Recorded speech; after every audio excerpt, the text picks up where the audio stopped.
तो आज मैं आप लोगों के लिए एक ऐसी कहानी लेकर आया हूँ जिसके अंदर देखेंगे एक 18 साल के लड़के को जिनको एक पॉर्न स्टार से प्यार हो जाता है। लेकिन जब लड़के को अपने दोस्तों के जरिए लड़की का असलियत पता चलता है तब लड़के के साथ किया होता है। इस कहानी में देखेंगे। तो चलिए बिना देर किए कहानी को शुरू करते हैं। तो कहानी की शुरुआत में हम मैथ्यू नाम के इस लड़के को देखते हैं जो पूरे स्कूल का सबसे टॉपर स्टूडेंट था और यह साल इसके स्कूल का आखिरी साल था। इसीलिए वो सोचता है कि वह जिंदगी भर बस पढ़ाई लिखाई करता ही रह गया और अभी तक जिंदगी के कोई मजे नहीं ले पाया। वहीं दूसरी तरफ वो बाकी लड़कों और लड़कियों को देखता है जो भले ही साल भर फेल होते रहे लेकिन अपनी जिंदगी के पूरे मजे लिए हैं। जिसके बाद हम उसके दो और दोस्तों को देखते हैं। उन दोनों ने भी अपनी जिंदगी एकदम मैथ्यू की तरह बिना कोई मजे करे बस पढ़ाई लिखाई में बीता दी थी। इसीलिए वो तीनों ये फैसला करते हैं अब पढ़ाई लिखाई की ऐसी तैसी हम भी अपनी जिंदगी के मजे लेंगे और तरह तरह की लड़कियों के साथ मौज मस्ती करेंगे। तभी मैथ्यू देखता है कि बाहर कुछ बच्चे अपनी क्लास बंद करके लड़कियों के साथ नाइट आउट पर जा रहे होते हैं। जो देख मैथ्यू भी जल्दी से अपनी गाड़ी में बैठ जाता है और उनके पीछे पीछे जाने लगता है। उधर वो सारे बदमाश बच्चे एक पुलिस वाले को मिडिल फिंगर दिखा के उसके सामने से अपनी गाड़ी भगा रहे होते हैं। मैथ्यू भी उनके पीछे ही था पर पुलिस वाले को देख के से डर जाता है और वो वापस अपने घर आ जाता है। फिर रात को जब वो कूड़ा फेंकने बाहर जाता है तो वो देखता है एक खूबसूरत हॉट लड़की जो कि उसके बगल वाले घर में शिफ्ट होने के लिए आ रही है। मैथ्यू तो उसे देखता ही रह जाता है। जिसके बाद वो जल्दी से एली को कॉल करके उस लड़की के बारे में बताने लगता है। तभी उसकी नजर सामने वाली खिड़की में जाती है जिस रूम में वही लड़की रहने आई थी। मैथ्यू उस खूबसूरत लड़की को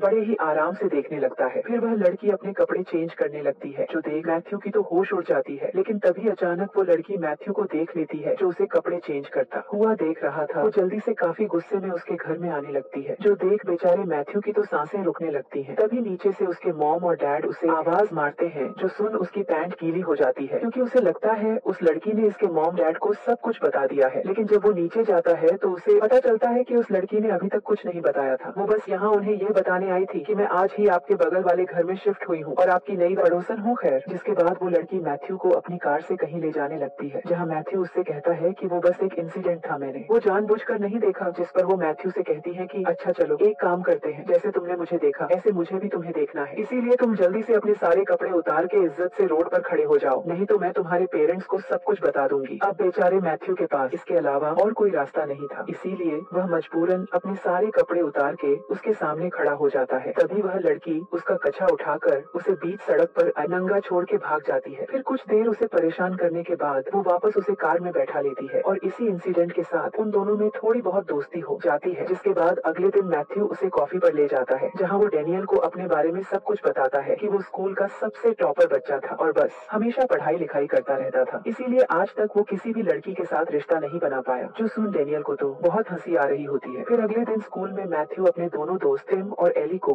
डेनियल के बारे में बताता है जिस पर उन्हें घंटा यकीन नहीं होता। खैर जिसके बाद जब वो अपनी क्लास में होता है तभी वो देखता है डेनियल अपनी कार लेकर बाहर खड़ी थी और उसे बाहर आने के लिए कह रही थी। जो देख मैथ्यू जल्दी से पतली गली से निकल अपनी क्लास बंद करके डेनियल के साथ चले जाता है जहाँ वो दोनों काफी एंजॉय और ढेर सारी मस्ती करते हैं क्योंकि डेनियल ने उससे वादा किया था वो उसे जिंदगी के सारे अधूरे मजे करवाएगी। फिर मैथ्यू उसे अपने दोनों दोस्तों से भी मिलवाता है जहाँ डेनियल के हॉट लुक को देख तीनों के सामान में हलचल होने लगती है। जिसके बाद वो सभी डेनियल के साथ अपने स्कूल की प्रोम पार्टी में आ जाते हैं जहाँ मैथ्यू के साथ खूबसूरत लड़की देख उसके स्कूल के कुछ बदमाश लड़के मैथ्यू को अपने साथ ले जाते हैं और उनमें से मैक्स नाम का यह लड़का डेनियल के साथ फ्लर्ट करने लगता है। उधर मैथ्यू को यह देख के बहुत बुरा लग रहा था कि वो फिर से चमन चूसने वाली हरकत कर रहा है, इसीलिए वह जल्दी से डेनियल के पास जाता है और उसे वहीं पर किस करने लगता है जो देख डेनियल को भी बहुत अच्छा लगता है। फिर अगले दिन मैथ्यू एकदम एंड में स्कूल के अंदर प्रवेश करता है तभी पीछे से एली उसके पास आता है और उसे जल्दी से कंप्यूटर क्लास के अंदर ले जाता है और उसे एक वीडियो दिखाता है जो और किसी की नहीं बल्कि डेनियल की ही थी। दरअसल डेनियल एक स्टार थी, हाँ वो वाली स्टार नहीं बल्कि रातें रंगीन करवाने वाली स्टार थी। अब यह देख बेचारे मैथ्यू के तो सारे अरमानों पर पानी फिर जाता है क्योंकि वह तो डेनियल को पसंद करने लगा था, इसीलिए वह रोता हुआ वहाँ से जाने लगता है। तभी एली उसे सहानुभूति देता है और उससे कहता है कि भाई अगर वह स्टार है तो क्या हुआ, ये तो और अच्छी बात है क्योंकि तुझे जो चाहिए वह तुझे हंसते हंसते दे देगी। अब ये सुन मैथ्यू को उसकी बात में थोड़ा दम लगता है, इसीलिए वो रात को डेनियल को अपने साथ बाहर घुमाने ले जाता है और उसे एक सस्ते से होटल के अंदर ले जाता है। अब यह देख डेनियल तो समझ जाती है कि वो इसे यहाँ पर क्यों लाया है, इसीलिए वह अपने कपड़े खोलने लगती है और करीब आने के लिए कहती है, पर मैथ्यू उसकी करीब आने के बदले वो वीडियो वाली बात छेड़ देता है। जो सुन डेनियल काफी उदास हो जाती है और गुस्से में वहाँ से जाने लगती है क्योंकि उसने ये सब काफी पहले छोड़ दिया था और वो इन सब को भूल कर मैथ्यू के साथ एक नई जिंदगी की शुरुआत करना चाहती थी, पर मैथ्यू ने फिर से उसे उसकी औकात याद दिला दी। पर इसी के साथ कुछ दिन बीत जाते हैं और डैनियल के जाने के बाद मैथ्यू की जिंदगी फिर से पहले की तरह हो जाती है, लेकिन उसे डैनियल की बहुत याद आ रही थी और वह उसे भूल भी नहीं पा रहा था। इसीलिए एक दिन वह थोड़ी बहुत हिम्मत जुटा के डैनियल के घर जाता है और उससे उस दिन के लिए माफी मांगने लगता है। तभी वहाँ पर जेड बदमाश नाम का यह आदमी आता है, जिसे देख मैथ्यू एकदम हैरान हो जाता है। फिर डैनियल उसे बताती है कि उसने फिर से अपना पहले वाला काम शुरू कर दिया है और जेड उसका प्रोड्यूसर है जो उसे यहाँ वापस लेने आया है। अब ये देख बेचारे मैथ्यू का दिल टूट जाता है और वह बिना कुछ कहे वहाँ से जाने लगता है। तभी उसे जाता देख जेड उसे रोक लेता है और उससे कहता है, अगर तुम्हें उसकी चाहिए तो मैं तुम्हें फ्री में दिला दूंगा। जिस पर मैथ्यू कुछ नहीं बोलता, जो देख जेड समझ जाता है कि वो डैनियल से प्यार करता है। इसीलिए जेड उसका मूड ठीक करने लिए उसे और उसके उन दोनों दोस्तों को अपनी महंगी सी गाड़ी से घुमाने ले जाता है ताकि स्कूल में उसकी इज्जत बढ़ सके। फिर मैथ्यू अपने बाप का एटीएम कार्ड चुरा के जेड को अपना बाप बना के बैंक लाता है और अपने बाप के अकाउंट से कुछ पैसे निकाल लेता है ताकि वो डैनियल को डिनर पर लेके जा सके। फिर शायद वो उसे माफ कर देगी, लेकिन अगले दिन डैनियल तो अपना सारा सामान पैक करके जेड के साथ वापस जा रही होती है। वो उसे रोकने की बहुत कोशिश करता है, पर डैनियल उसे अपना ख्याल रखना कह के वहाँ से चली जाती है। फिर मैथ्यू अपने दोस्तों को इन सब के बारे में बताता है। अब दोस्त तो दोस्त हैं, वो उसे ऐसे रोता है देख जल्दी से अपनी गाड़ी में बैठाते हैं और उसे एक और उम्मीद देके फिर से डैनियल के पास ले जाने लगते हैं। जिसके बाद वो सभी नीली हवेली में आ जाते हैं जहाँ आज डैनियल और सभी स्टार्स का शो था। अंदर जाते ही मैथ्यू उसे हर जगह ढूंढने लगता है। तभी वह देखता है कि डैनियल अपना पिछवाड़ा दिखा दिखा के फोटोज खिंचवा रही थी। यह देख मैथ्यू को काफी बुरा लगता है, पर फिर भी वह उसके पास जाता है और उससे माफी मांगने लगता है, लेकिन डैनियल तो उसे इग्नोर करके वहाँ से जाने लगती है। मैथ्यू भी उसके पीछे पीछे जाने लगता है। तभी वहाँ पर जेड आ जाता है जो मैथ्यू को अपने साथ एक खाली कमरे में ले गए जाता है और उसे पीटने लगता है क्योंकि उसकी वजह से डैनियल फिर से अपना काम बंद कर देगी और उसका बहुत घाटा हो जाएगा। इसीलिए वो मैथ्यू को समझाता है कि अगर वो दोबारा डैनियल के आसपास भी दिखा तो वो उसी की वीडियो बना के बेच देगा। उधर हम उन दोनों नमूनों को देखते हैं जो वहाँ बैठे आती जाती लड़कियों को हवेली पर चलने के लिए पूछ रहे होते हैं। तभी वहाँ पर लूसी नाम की एक लड़की आती है जो उनसे पूछती है कि क्या आप दोनों डायरेक्टर्स हैं, जिस पर दोनों उससे कहते हैं कि हाँ, हम दोनों एक बहुत बड़े डायरेक्टर्स हैं। तभी पीछे से उस लड़की का बॉयफ्रेंड आ जाता है। लूसी उसे बताती है कि बेबी ये दोनों डायरेक्टर्स हैं। जो सुनकर बॉयफ्रेंड उन दोनों से कहता है कि सर मेरी गर्लफ्रेंड के बहुत बड़े बड़े हैं, आपको इनकी वीडियो बना के बहुत प्रॉफिट होगा। तभी वहाँ पर एक सिक्योरिटी गार्ड आता है और बताता है कि ये दोनों कोई डायरेक्टर्स नहीं बल्कि स्कूल के बच्चे हैं। जो सुनकर भाई साहब लड़की का बॉयफ्रेंड उनकी बैंड बजाने पीछे पड़ जाता है, लेकिन वो दोनों जैसे तैसे वहाँ से अपनी जान बचाकर मैथ्यू के पास आते हैं और उसे जल्दी यहाँ से भागने के लिए कहते हैं। तभी मैथ्यू बिना कुछ सोचे समझे फिर से डैनियल के पास जाता है और उसे उसकी बनाई वो ड्राइंग जो उन दोनों ने साथ में बनाई थी वापस कर उसे हमेशा के लिए अलविदा बोलकर वहाँ से चला जाता है। खैर जिसके बाद इसी के साथ कुछ दिन बीत जाते हैं। तभी एक दिन अचानक डैनियल उसके कमरे में आ जाती है और उसे अपने साथ बाहर ले जाती है। अब इसी के साथ दोनों फिर से एक दूसरे के करीब आ जाते हैं और डैनियल उसकी गर्लफ्रेंड बन जाती है। फिर मैथ्यू उसे बाय बोल अपनी क्लास में चला जाता है। तभी कुछ देर बाद जेड उसकी क्लासरूम में आता है और उसे अपने साथ पकड़ के बाहर ले जाता है। जिसके बाद वो मैथ्यू को अपनी गाड़ी में बैठाकर एक जंगल की तरफ ले जाने लगता है और बीच जंगल में अपनी गाड़ी रोक के उसे बहुत पीटने लगता है। पर उसकी ऐसी मासूम शक्ल देख उसे उस पर दया आ जाती है, इसीलिए वह उसे दर्द की गोली देता है जो दरअसल ड्रग्स थे। पर मैथ्यू को इसके बारे में नहीं पता था, इसीलिए वह उसे दर्द की गोली समझ के खा लेता है। फिर जेड उसे अपने साथ जंगल के उस तरफ ले जाने लगता है और उससे कहता है अगर उसे डैनियल चाहिए तो उसे उसके बदले मेरा एक काम करना होगा। जिसके बाद वह उसे लेके जंगल के बीचों बीच बॉस माफिया के घर में ले आता है और उससे कहता है हम दोनों ने साथ में यह बिजनेस स्टार्ट किया था, पर वो धोखा देके मुझसे आगे निकल गया, इसीलिए तुम्हें उसके घर से उसकी ट्रॉफी चुरा के लानी है। फिर मैथ्यू उसके बोलने पर बॉस माफिया के घर में घुस जाता है और उसकी ट्रॉफी ढूंढने लगता है। इधर से जेट बॉस माफिया और पुलिस वालों को कॉल करके मैथ्यू के बारे में बता देता है कि वो यहाँ से ट्रॉफी चोरी कर रहा है। उधर मैथ्यू जैसे ही ट्रॉफी उठाता है बॉस माफिया उसे देख लेता है, जिसके बाद वो जल्दी से ट्रॉफी के लेकर जेड के पास भागने लगता है, लेकिन जेड उसे मिडिल फिंगर दिखा के वहाँ से चला जाता है। पर मैथ्यू जैसे तैसे पुलिस वालों से अपनी जान बचा के वहाँ से चला जाता है। अब इसी के साथ कुछ दिन बीत जाता है। तब एक दिन मैथ्यू फिर से अपने बाप के अकाउंट से पैसे निकालने बैंक में जाता है। तभी मिस मैरी उसे बताती है कि तुम्हारे बाप के अकाउंट में अभी एक भी रुपए नहीं है, बल्कि तुम्हारे ऊपर 2 लाख का लोन और है, क्योंकि अभी थोड़ी देर पहले ही जेड नाम का एक आदमी सारे पैसे निकाल के 2 लाख का लोन और लेके गया है। दरअसल यह काम जेड का था, क्योंकि उस दिन मैथ्यू ही उसे अपना बाप बना के यहाँ लाया था। अब यह सुन उसकी तो सांसें रुकने लगती हैं। तभी मैरी उससे कहती है कि अगर सोमवार तक उसने लोन नहीं चुकाया तो वो पुलिस को फोन कर देगी। खैर अब बेचारे मैथ्यू को कुछ भी समझ नहीं आ रहा था कि वो क्या करे, इसीलिए वह डैनियल के पास चला जाता है और उसे इन सब के बारे में बताता है। जो सुन डैनियल उससे कहती है कि लोन चुकाने में वो उसकी पूरी मदद करेगी। जिसके बाद वो डेनियल के साथ उस ट्रॉफी को लेके बॉस माफिया के पास वापस आता है और उससे